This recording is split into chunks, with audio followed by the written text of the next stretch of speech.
Olha aí, pessoal, parece que o PT está muito enfraquecido no seu grande reduto eleitoral, que é o Nordeste, o local que concentra a maior parte dos votos, especialmente se você considerar do ponto de vista relativo, percentual, né? Então, em 4 capitais avaliadas lá no Nordeste pelo pessoal da Quaest, fazendo aquelas pesquisas de intenções de voto e tudo mais, o PT lidera atrás e com grandes chances de perder as eleições nesses locais estratégicos. Pois é, né? O PT que está concorrendo só em 11 capitais, meu amigo. Partido do presidente da República não concorre nem em metade das capitais brasileiras e chance mesmo de ganhar só em 2. Vamos conversar sobre isso, sobre esse enfraquecimento geral do PT em uma eleição que é extremamente importante para o partido do Lula. Mas antes, não se esqueça, deixe o seu like, o seu comentário aqui neste vídeo, se inscreva no canal para fortalecer o meu trabalho. Se você já é inscrito, confira a sua inscrição, porque às vezes, sabe-se lá por qual motivo, ela simplesmente desaparece, né? Então, o PT está concorrendo aqui,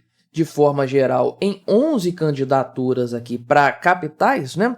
Então, na maior parte, ele já sabe que não vai ganhar. Essa é a verdade, né? Então, o partido está fazendo é mais ou menos o que acontece em São Paulo, fazer alianças com candidaturas mais expressivas de outros partidos de esquerda, né? Então, você tem um problema aí da própria mentalidade do povo brasileiro, isso é mais forte em municípios, em eleições municipais, questão de costumes, pauta de costumes, a grande rejeição que o PT tem nesse sentido aí, né? Então, o PT tem várias candidaturas aqui no Nordeste, né? Piauí, Ceará, no Fortaleza e Teresina, de forma mais específica, né?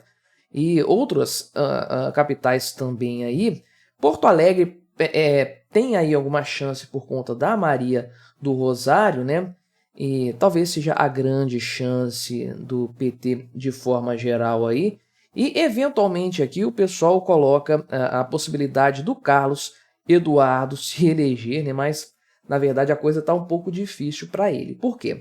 Foi revelada essa notícia, né? Publicada, revelada, não é nenhum segredo. Foi publicada a pesquisa aqui da Quaest, né? Trazendo projeções de candidaturas para os municípios do Nordeste e outras cidades também. Acho que de Salvador não tinha saído ainda até o momento que eu peguei essa notícia aqui, mas também, por incrível que pareça, não tem candidatura do PT na Bahia, né? Caramba, o estado mais forte para o PT, em números absolutos, em números relativos também, né? O percentual de eleitores do Lula é impressionante na Bahia, mas na capital mesmo o PT não quer se meter, né? Para ver como é que... isso é mais do interior do estado, eu imagino, no percentual de votos do Lula. Mas o que acontece aqui, né? Então, nas eleições majoritárias para a presidência da República, o Lula ganhou em todos os estados na comparação com o Bolsonaro, como era de se esperar aí, inclusive, né? Ainda assim, parece que ele vai levar um couro nas eleições municipais, né? Começando aqui por Fortaleza, capital do Ceará, né? O PT ganhou as eleições para governador, inclusive, foi uma virada que o Eumano de Freitas conseguiu fazer ali, né?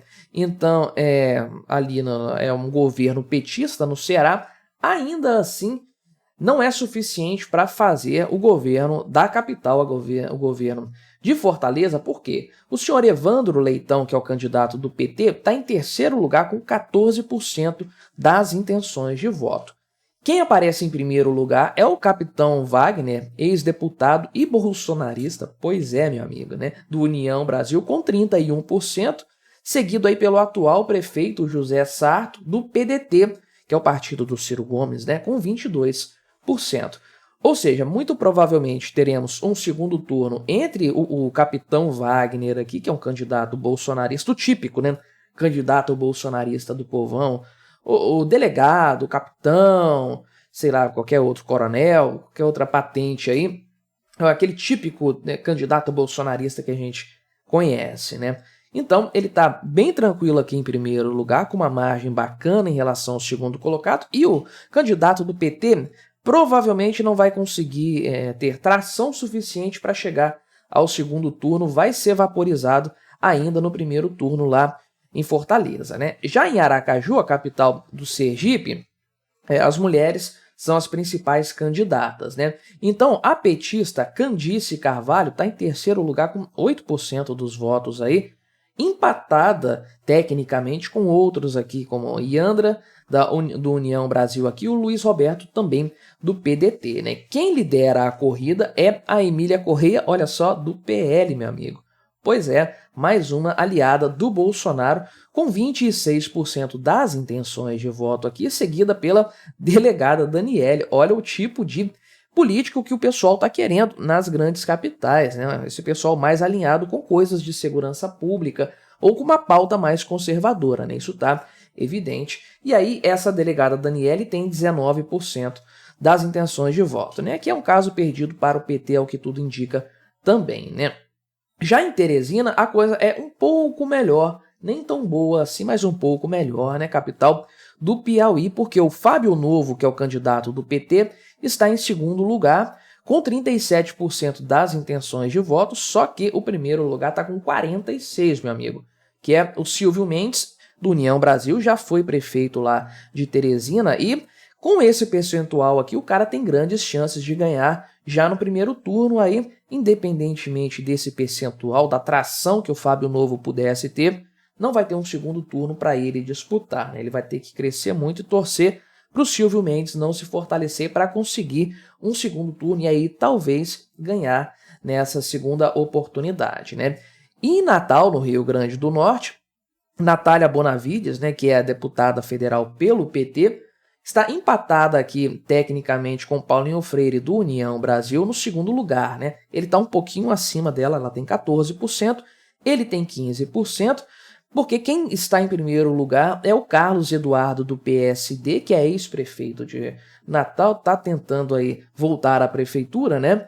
Liderando com 44% das intenções de voto, meu amigo. É difícil ele perder essa eleição aqui, mais fácil é ele ganhar no primeiro turno mesmo, pulverizando os outros candidatos, né? Pois bem, aqui são 4 capitais do Nordeste, portanto, né, as litorâneas, as capitais litorâneas aí para cima da Bahia, né? Então, mostra de forma clara o enfraquecimento do PT no Nordeste, o enfraquecimento do PT nas capitais, nas grandes cidades. Isso aqui é muito interessante, né? Apenas 11 capitais. Por que o PT não tem candidato em todas, né? Caramba, o Lula venceu as eleições, é o partido do presidente da República, ele tem recurso, ele tem dinheiro para investir nas campanhas. Por que o PT não está se aventurando? Porque ele sabe que vai perder. Essa é a verdade, né? A estratégia, a única que sobrou para o PT, é fazer igual em São Paulo, colocar um vice ali ou uma vice para tentar segurar as pontas, né? Olha a situação. O PT do Lula colocou, ou vai colocar, não sei, 20 milhões de reais na campanha lá do Boulos, né? Do próprio fundão do partido lá em São Paulo, meu amigo. Olha só a situação do PT. Não tem um nome sequer que seja capaz de fazer frente a qualquer outro dos candidatos majoritários em São Paulo. É uma coisa impressionante. E o Nordeste, que é o grande reduto eleitoral do Lula, está nessa situação. Por quê, né? Eu arrisco dizer, aí é mais um palpite do que qualquer coisa numérica, estatística, que hoje o PT é mais fraco, aliás, em 2022 ele já era mais fraco do que em 2018, né?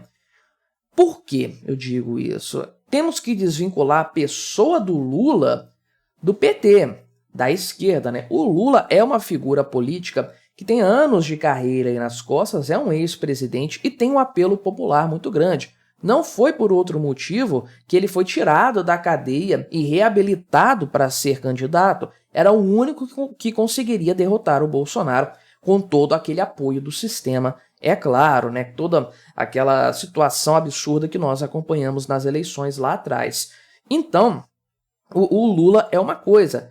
O PT, a esquerda, são coisas diferentes. Não há esse apoio automático das pessoas em relação ao PT. Ah, não, é o partido do Lula. Vou votar então no candidato aqui do PT porque é o partido do presidente Lula. Isso não existe, não existia lá atrás e agora existe menos ainda. Eu vejo esse fenômeno se esfacelando cada vez mais, porque o discurso progressista, lacrador, anticapitalista não tem mais apelo junto à população. O Lula falando as lolices dele ainda engana as pessoas.